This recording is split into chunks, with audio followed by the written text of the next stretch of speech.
É isso mesmo que você leu aí no título desse vídeo, relações sexuais ilícitas. E nessas questões, as escrituras sagradas são bem claras, instrutivas e informativas naquilo que o Senhor diz, o que pode e o que não pode.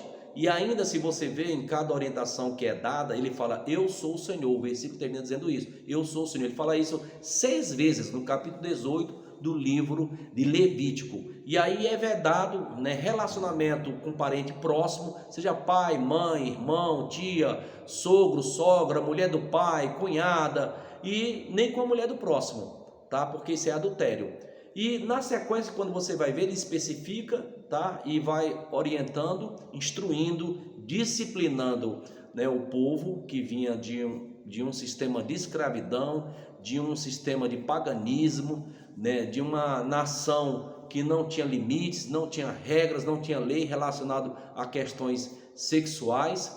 E aí o povo precisava ser o quê? Instruído para ser um povo santo, porque Deus deixa claro, sede santo, porque eu sou santo, diz o Senhor. Ser um povo separado, ser um povo diferente, né? Ser um povo que está em sintonia com o seu Criador, tá? E quando o texto diz eu sou o Senhor, 6 vezes, ele está dizendo que é ele que manda, que é ele que determina, que é ele que faz as regras, que é ele que diz como as coisas têm que ser. Afinal de contas, foi ele que nos criou. Nós somos obras das suas mãos, ou obra das suas mãos.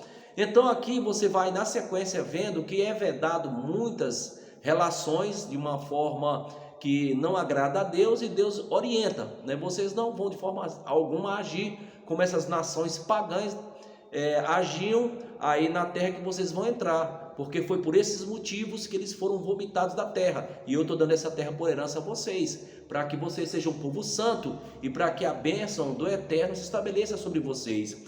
E aí quando você vê na sequência, aborda a questão também, né, de que uma mulher de forma alguma poderia se chegar a um animal. Isso também seria considerado como abominação perante o Senhor. E também que um homem jamais deveria se deitar com outro homem como se fosse mulher. Está no verso 22, né? Levítico 18, 22. Pois isto seria abominação ao Senhor. Então a questão homossexual, relacionamento entre pessoas iguais do mesmo sexo, é vedado, é proibido, né? Deus, né, proibiu e considerou como uma abominação.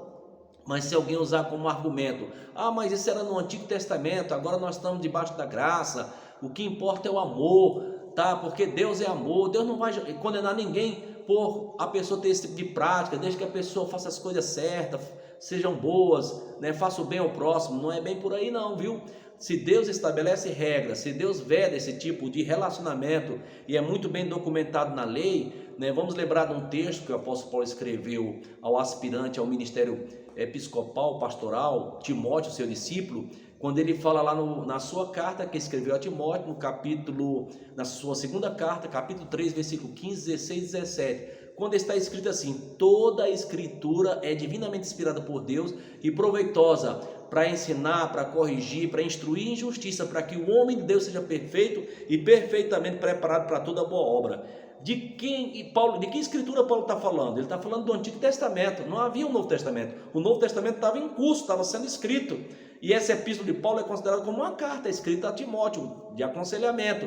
Depois, posteriormente, séculos depois, é que vai ser inserido no cânon sagrado. Tanto quanto os evangelhos também estavam sendo em curso, porque os evangelhos nada mais é do que livros biográficos e o testemunho vivo de testemunhas vivas que escreveram para documentar a experiência que eles tiveram andando com Jesus, de tudo que Jesus disse, fez, de tudo que Jesus ensinou, tá? Então eles agora são porta-vozes, e para que esse testemunho não se perda ou não se perca, né, com a morte deles e com a partida deles, eles tinham que deixar esse testemunho por escrito para poder ser propagada essa mensagem do Evangelho das Boas Notícias. Então Paulo está se referindo ao Antigo Testamento, quando ele escreve essa carta a Timóteo, que toda a escritura é divinamente inspirada por Deus e proveitosa para corrigir, para instruir em justiça. Jesus não veio anular a lei, muito pelo contrário, eu vim cumprir a lei, né? Passarão os céus e a terra, mas nem um jota, nem um tio, nem uma vírgula se omitirá da lei. Então Cristo veio para cumprir a lei. A lei é válida, é boa, e ela serve para limites, para instrução, para disciplina.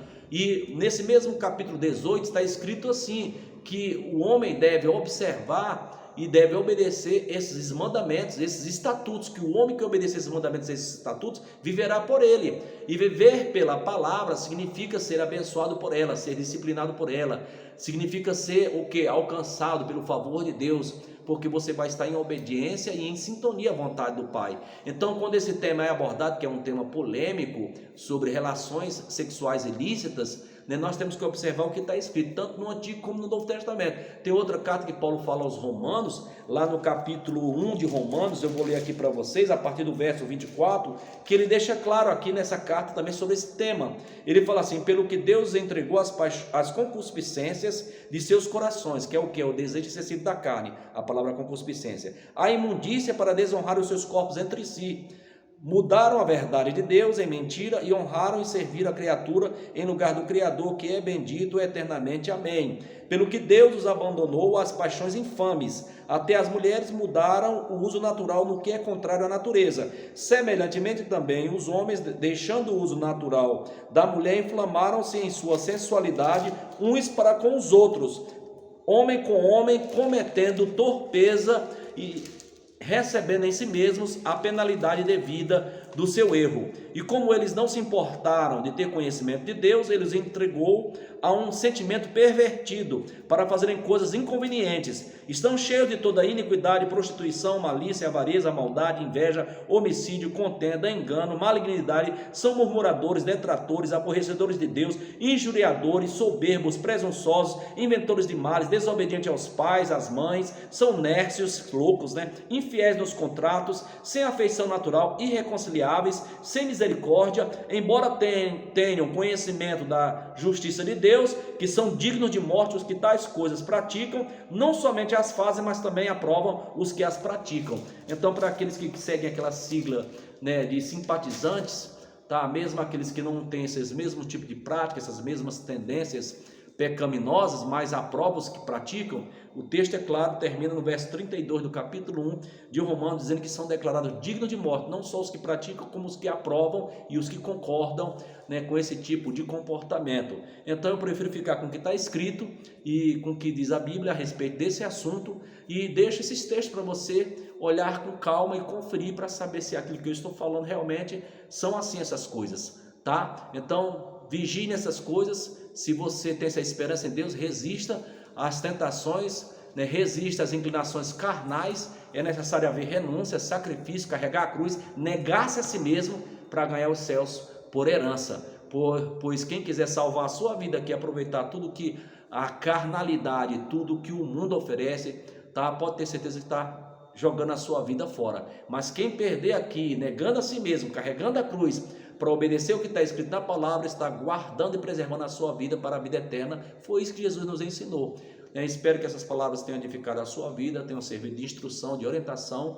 Então atente para essas coisas, para que você não cometa esse tipo de pecado e não seja achado reprovado diante de Deus no dia que o Senhor Jesus voltar para buscar a sua igreja. Eu quero fazer uma oração, tá? E abençoar você nesse instante, você que assistiu esse vídeo até este momento. Então vamos orar, vamos unir a nossa fé, pedir para que Deus conserve seu coração, meu coração, com essa visão, pautando os nossos princípios e valores firmados e fundamentados nas Escrituras, na Palavra de Deus, porque ela é viva e eficaz e mais cortante do que qualquer espada afiada de 2 gumes, que penetra até divisão de alma e espírito e juntas e medulas, e é apta para discernir as intenções e os pensamentos do coração do homem, e antes todas as coisas estão nuas e patentes aos olhos daquele a quem havemos de prestar conta, de acordo com o que diz Hebreus 4:12. Tá? Guarde essa palavra no seu coração. Vamos orar então. Pai, apresenta em oração essa pessoa que assistiu esse vídeo até agora. Peço que o Senhor abençoe, ilumine sua mente, seu coração. E, ó Pai, ensina ela a viver, ó Pai, uma vida piamente, ó Pai, de acordo com o que diz a Tua palavra, ó Deus, com integridade, com temor, com fidelidade, renunciando a si mesmo, negando a sua carne, suas inclinações e suas paixões carnais, para ganhar os céus por herança, andando na luz como na luz do Senhor está, ó Pai, sendo santo como santo é o nosso Deus, porque Ele diz ser santo, porque eu sou santo, diz o Senhor, e reconhecendo o Teu senhorio, que é o Senhor que manda, que determina, determina, que faz as regras, as normas, impõe limites, que disciplina, que determina como são, porque foi o Senhor que nos fez, e nós somos obra de tuas mãos, ó Pai. Então abençoa essa pessoa, dá paz no seu coração, dá força, fé, coragem, ânimo, e conserva ela na tua presença, Pai. Segura nas suas mãos, até aquele grande dia, quando o Senhor voltar para buscar a sua igreja. Assim nos abençoe, ó Deus, no nome precioso de Jesus. Assim eu abençoe essa pessoa, em nome do Pai, do Filho e do Espírito Santo. Amém e amém. Se você recebe essa palavra, então escreva aí embaixo dos comentários: eu recebo, eu creio, né? Eu tomo posse dessa palavra. E comente aí, né? Dê sua opinião. Se foi boa para você essa palavra, te edificou, compartilhe com alguém, para que essa pessoa seja instruída e informada sobre esse tema que é tão polêmico, que há tantas controvérsias. Fica o que está escrito e você irá bem, tá? E também, se não é inscrito no canal, se inscreva no canal, nos ajude a compartilhar essa mensagem de fé e de esperança. Então, que Deus te abençoe, deixa o like também, nos ajuda a fortalecer o canal, tá? E que até uma outra oportunidade, se Deus assim nos permitir.